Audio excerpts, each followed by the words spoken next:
Gordon Brown met African leaders in London as financial markets around the world continue to reflect the turmoil of recent months. The group of 10 ministers have set out proposals for helping the African continent cope with the financial storm. These will be presented at the G-20 summit. The British Prime Minister sees reform as the key. We've got to make sure that every continent has the ability to protect itself against the banking failures that have happened. You saw a situation that started in America that spread to the rest of the world, is now affecting the poorest countries most. And we want the different international institutions to be in a position to support whatever restructuring of the financial system is necessary, and to support the funds flowing again to businesses to invest. In his view, reaching overdue agreement on the Doha round of trade talks is vital.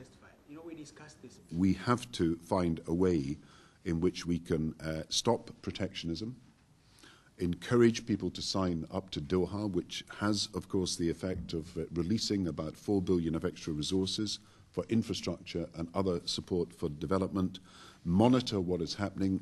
If other countries are adopting protectionist policies, we know about it and the world is in a position to take action. But perhaps most of all, we have to make available trade credits to enable trade to flow around the world and enable you to trade with each other and others to trade with you.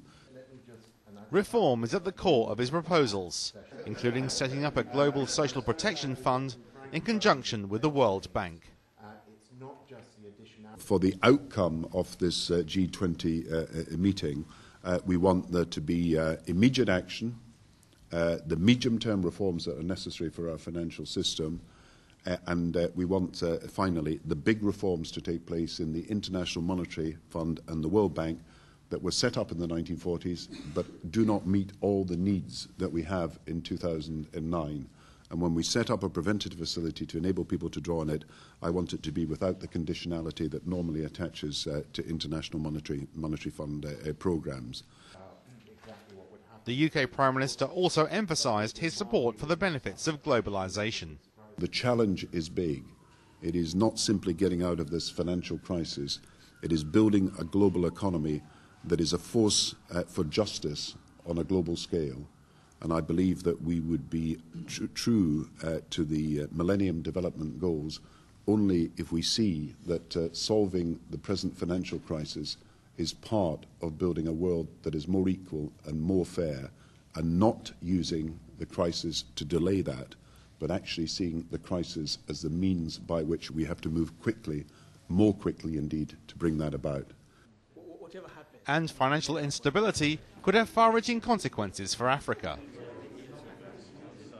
If we take seriously the struggle for democracy and peace, then I think we will recognize that Africa needs to be supported to maintain at least those levels, so that you don't have any country return to a situation of hostility and war. The 53 countries that make up the continent of Africa have differing needs, but are looking for a collective response from next month's G20 summit in London.